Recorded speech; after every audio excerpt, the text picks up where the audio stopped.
सब साथी यहाँ आए हैं। बातें तो और भी होगी सारी, कई कार्यक्रम हैं। एक तो जो केंद्र सरकार नया कानून लेके आई है मनरेगा को हटाकर, एक ये बीबी जी राम जी के नाम पे ये है, तो केवल नाम ही नहीं बदला। नाम बदलने की तो उनकी राजनीति है ही बीजेपी की, हर चीज का नाम बदलेंगे। ये सोचे भाई नाम बदल के लोगों को कुछ नया दिखाएं, नाम नहीं, उसकी मंशा ही बदल। जो ये 2006 में लागू किया था डॉक्टर मनमोहन सिंह जी के टाइम में, सोनिया जी के टाइम में, वो किया था गांधी जी के नाम से विश्वास रखा। गांधी जी का जो सपना था ग्राम स्वराज, वो पूरा करने के लिए गांधी जी चाहते थे गांव में ही लोगों को कार्य मिले और कोई वो ना रहे। ये उसमें जो मजदूरी थी, हालांकि उस समय हरियाणा सबसे ज्यादा मजदूरी देता था पूरे देश में, हरियाणा 100% सेंट्रल गवर्नमेंट देती थी, 10% जो है वो इंफ्रास्ट्रक्चर का स्टेट गवर्नमेंट करती थी या पंचायत करती थी।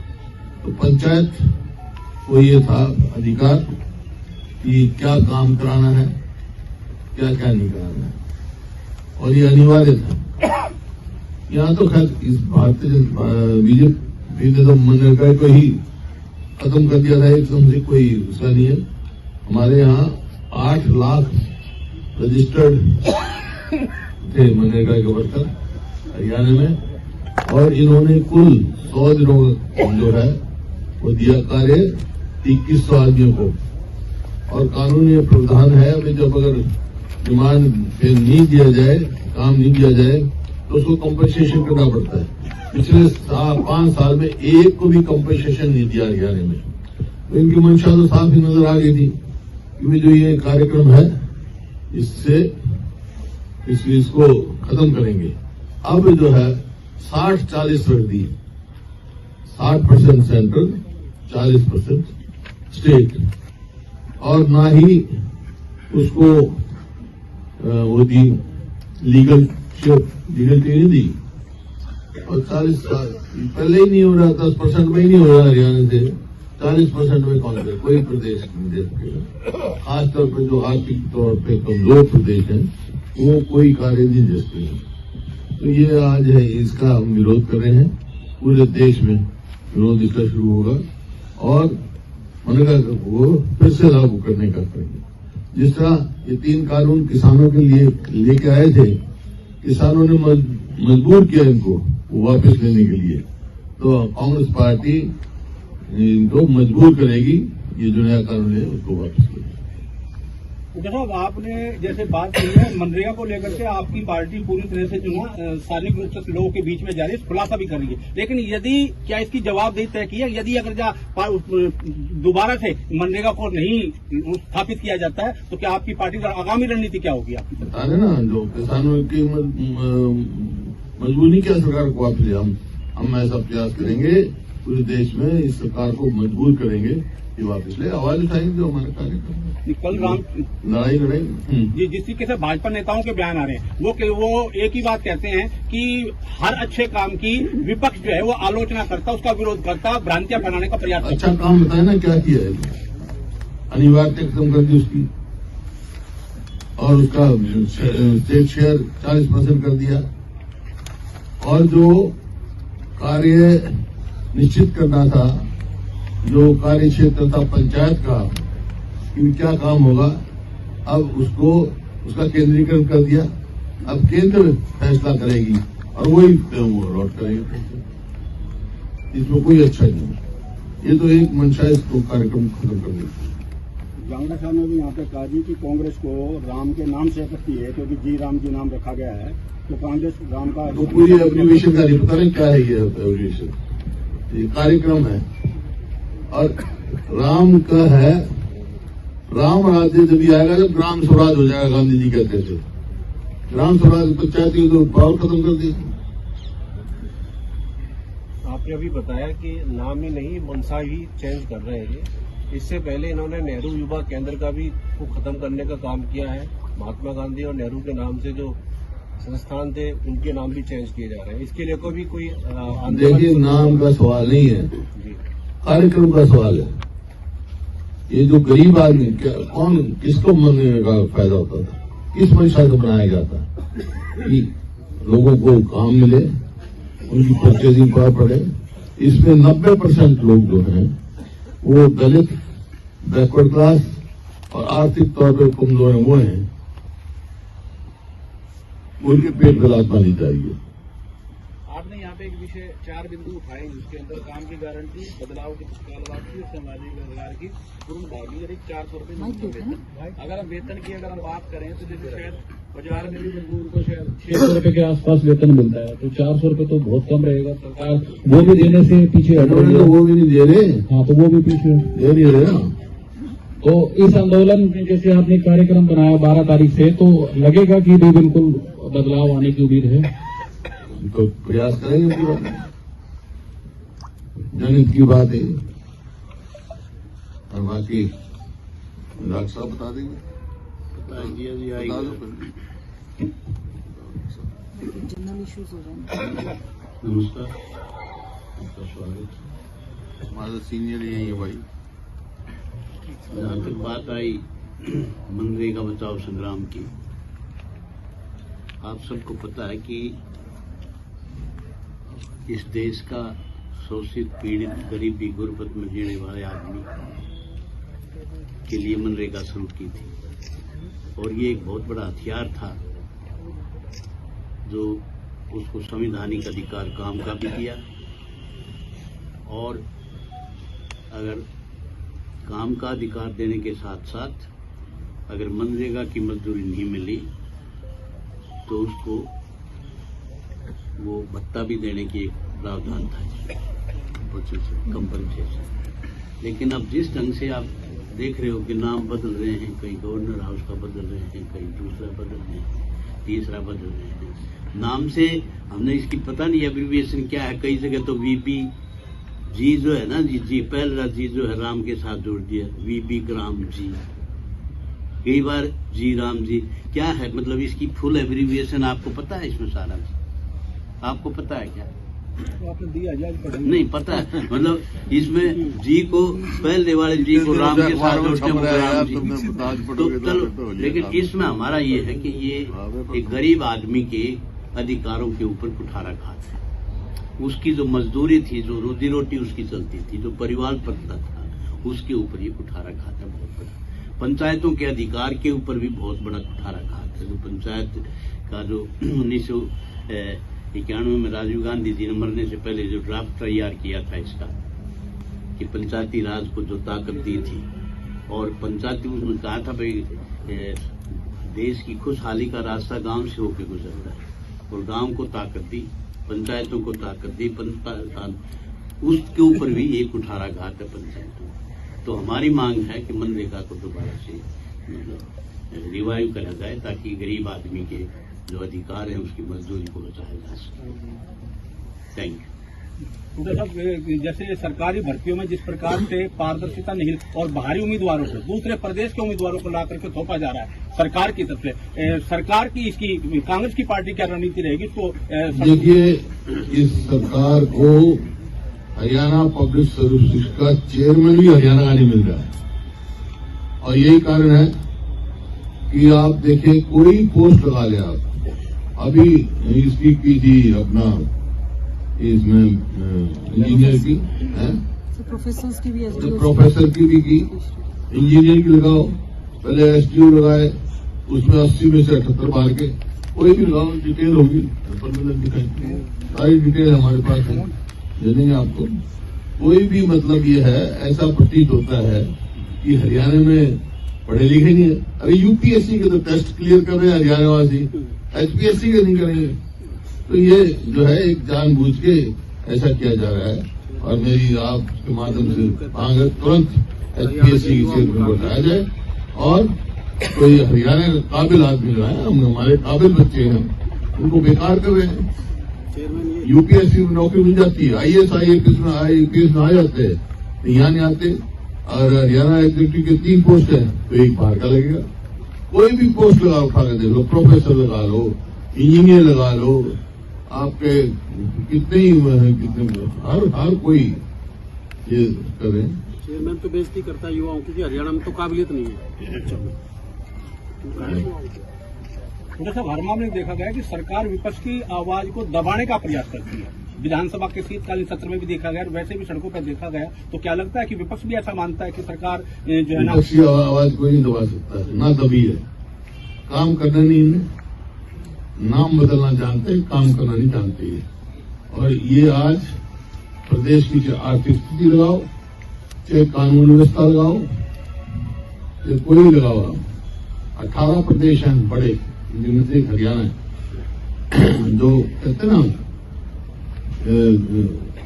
इसकी physical index, health physical index जो है उसकी हेल्थ की फिजिकल की आज 18 में से 14वें नंबर पे है। और कर्जा लेने में हम 18 से 15वें पे। तो कर्जा ही कर्जा बढ़ रहा है। जब ये हमने सरकार छोड़ी 2014 में कांग्रेस पार्टी ने, उस समय हरियाणा प्रति व्यक्ति आय, प्रति व्यक्ति निवेश, कानून व्यवस्था, खेल और खिलाड़ियों में पूरे देश में नंबर 1 का था। आज कहां पहुंच गया? कहीं 14वें नंबर पे, कहीं 15वें नंबर पे। कानून व्यवस्था की बात की धज्जिया उड़ी हुई है। कानून व्यवस्था नाम की तो चीज कोई है ही नहीं। ऐसा प्रतीत होता है हरियाणा में सरकार है ही नहीं, फ्री फॉर ऑल हो रहा है। रोज आप देख रहे फिरौतियां मिल रही। देखिए, अपराध 2 किस्म के होते हैं। एक अपराध होता है अनऑर्गेनाइज्ड और एक अपराध होता है ऑर्गेनाइज्ड। अनऑर्गेनाइज्ड अपराध होता है जैसे टेनेंटर किराएदार मालिक में झगड़ा हो जाए, भाई भाई में झगड़ा हो जाए, कोई एक्सीडेंट हो जाए, इस किस्म के तो है अनऑर्गेनाइज्ड अपराध। ऑर्गेनाइज्ड अपराध होते हैं जो गैंग चलाते हैं, जो हरियाणा में हो रहा है, जो फिरौती मांगते हैं, कत्ल करते हैं, ओन करते हैं।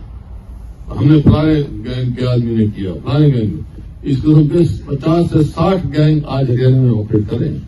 ये मेरा नहीं है, होम मिनिस्ट्री की सोशल प्रोग्रेसिव इंडेक्स होती है और रिपोर्ट बनती है, उसमें हरियाणा पूरे देश में सबसे ज्यादा असुरक्षित प्रदेश है। होगी। और जो इंडस्ट्रियल डेवलपमेंट है, इसमें रिजर्व बैंक ऑफ इंडिया की रिपोर्ट आई है, उसमें हरियाणा में 18 से लेकर अब तक 1500 1400 कुछ जो है यूनिट्स शिफ्ट कर चुकी। पंजाब में बढ़ रही है और हमारे घट रही है। ना इंडस्ट्रियल डेवलपमेंट आ रही है, ना बच्चों को नौकरी मिल रही है। जितनी सैंक्शन पोस्ट है, चाहे यूनिवर्सिटी हो चाहे और 50% खाली पड़ी है। जो शिक्षा का हब बन रहा था हरियाणा, वो पिछड़ रहा है। तो ये सरकार बिल्कुल विफल सरकार है और यही पता नहीं किसकी चलती है, किसकी चलती है यहाँ।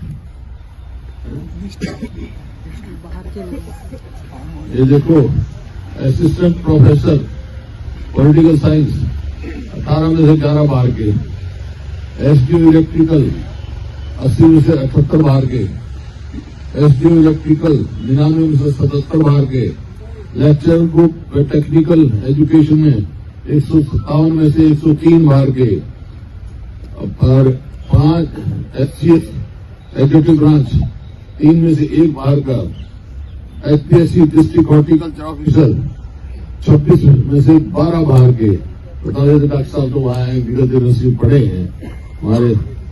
और एचसीएस एग्जीक्यूटिव ब्रांच 7 बीडीपीओ में से 4 बाहर के, 7 में से 4 बाहर के।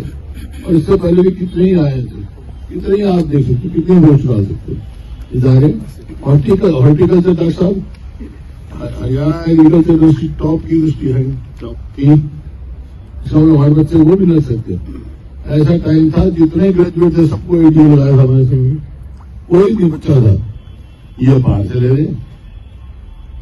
ये कहीं भी लगाओ, न कानून व्यवस्था है, न आर्थिक स्थिति है, न नौकरी है, बेरोजगारी में Haryana one of the top है।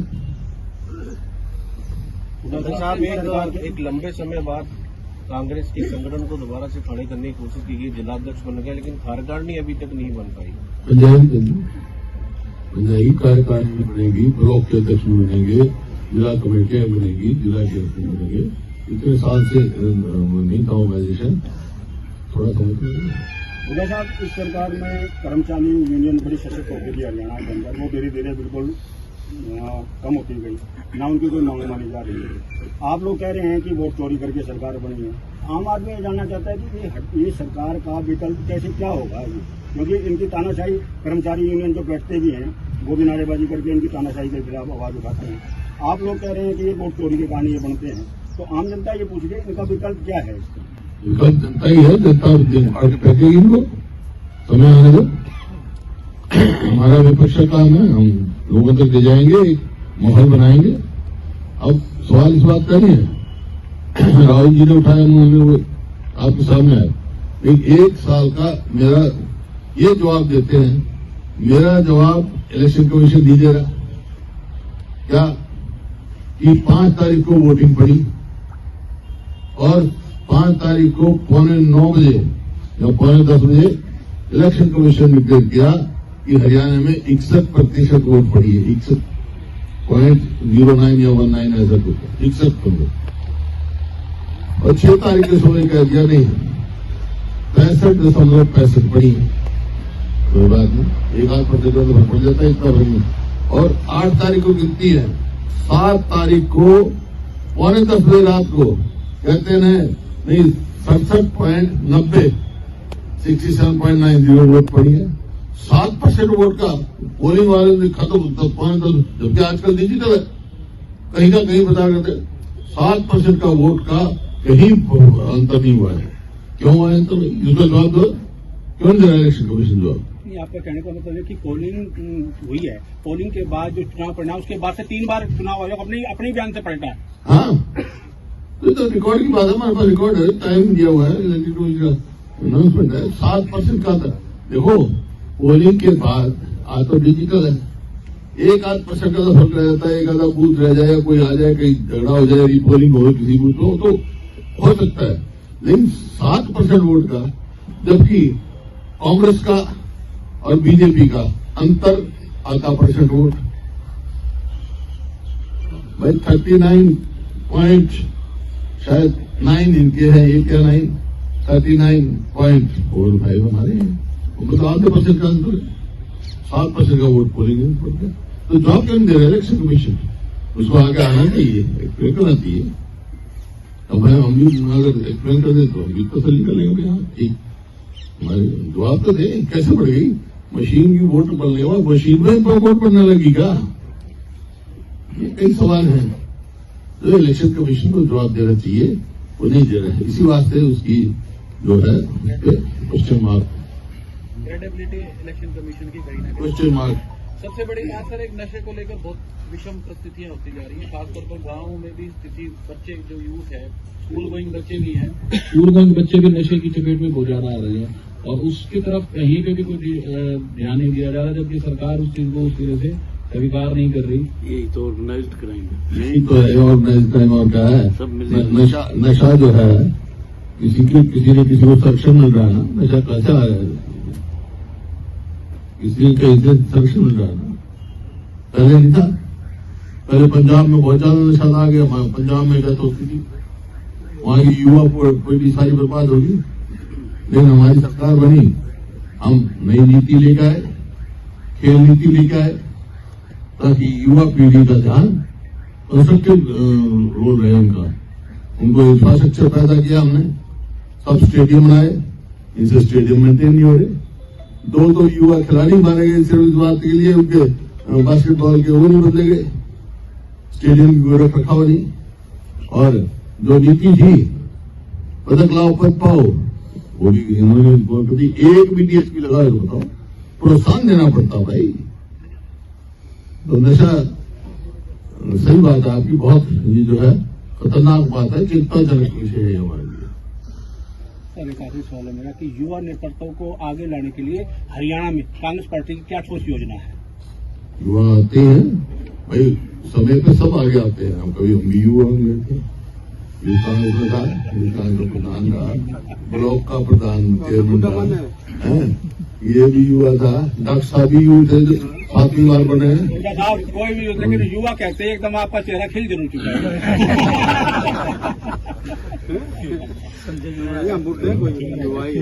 Thank you sir, thank you. कुछ और किसी ने दिए, डॉक्टर साहब को पूछना हो, किसी को पूछना हो, गीता जी से जखम डाल डाल दर्द, इसका मतलब सारा समाज छोटे से बड़े को डाल डाल दर्द।